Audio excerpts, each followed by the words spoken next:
priests and their officials saw him, they shouted, "Crucify! Crucify!"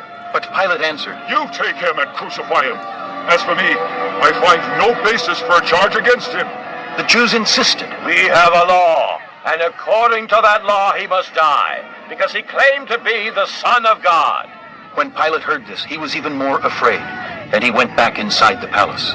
Where do you come from? He asked Jesus, but Jesus gave him no answer. Do you refuse to speak to me? Pilate said, Don't you realize I have power either to free you or to crucify you? Jesus answered, You would have no power over me if it were not given to you from above. Therefore, the one who handed me over to you is guilty of a greater sin.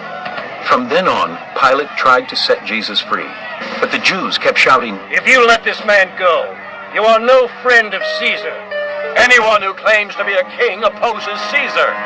When Pilate heard this, he brought Jesus out and sat down on the judge's seat at a place known as the Stone Pavement, which in Aramaic is Gabbatha. It was the day of preparation of Passover week, about the 6th hour. Here is your king. Pilate said to the Jews, but they shouted, "Take him away! Take him away! Crucify him!" Shall I crucify your king? Pilate asked. "We have no king but Caesar." The chief priests answered. Finally, Pilate handed him over to them to be crucified.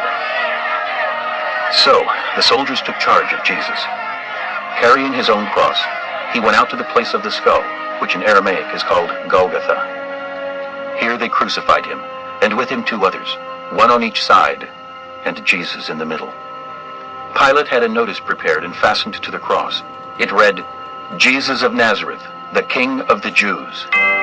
Many of the Jews read this sign, for the place where Jesus was crucified was near the city, and the sign was written in Aramaic, Latin, and Greek. The chief priests of the Jews protested to Pilate. "Do not write the King of the Jews, but that this man claimed to be King of the Jews." Pilate answered, What I have written, I have written. When the soldiers crucified Jesus, they took his clothes, dividing them into 4 shares, one for each of them, with the undergarment remaining. This garment was seamless, woven in one piece from top to bottom. "Let's not tear it," They said to one another. "Let's decide by lot who will get it." This happened, that the scripture might be fulfilled, which said, They divided my garments among them, and cast lots for my clothing. So this is what the soldiers did. Near the cross of Jesus stood his mother's sister, Mary, the wife of Clopas, and Mary Magdalene. When Jesus saw his mother there, and the disciple whom he loved standing nearby, he said to his mother, Dear woman, here is your son. And to the disciple, Here is your mother. From that time on, this disciple took her into his home. Later, knowing that all was now completed, and so that the scripture would be fulfilled, Jesus said, I am thirsty. A jar of wine vinegar was there. So they soaked a sponge in it, put the sponge on a stalk of the hyssop plant, and lifted it to Jesus' lips. When he had received the drink, Jesus said, It is finished. With that, he bowed his head and gave up his spirit. Now, it was the day of preparation, and the next day was to be a special Sabbath. Because the Jews did not want the bodies left on the crosses during the Sabbath, they asked Pilate to have the legs broken and the bodies taken down. The soldiers therefore came and broke the legs of the first man who had been crucified with Jesus, and then those of the other. But when they came to Jesus and found that he was already dead, they did not break his legs.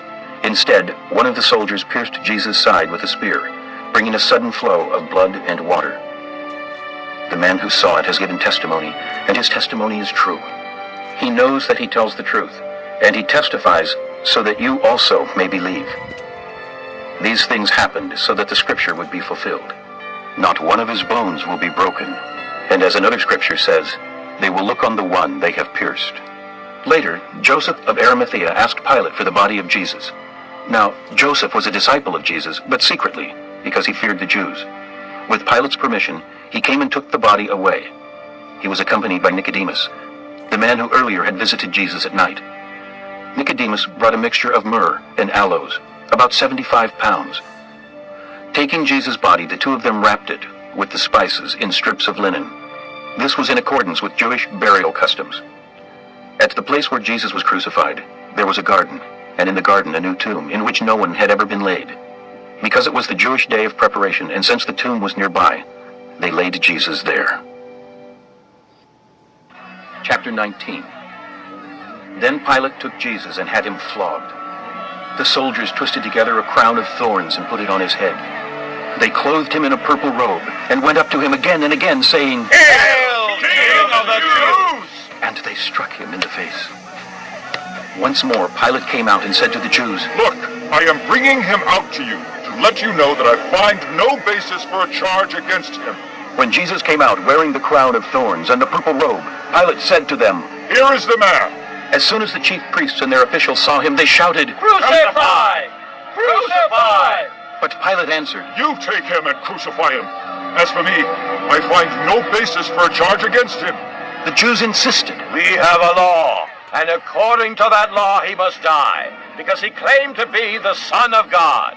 When Pilate heard this, he was even more afraid, and he went back inside the palace. Where do you come from? He asked Jesus, but Jesus gave him no answer.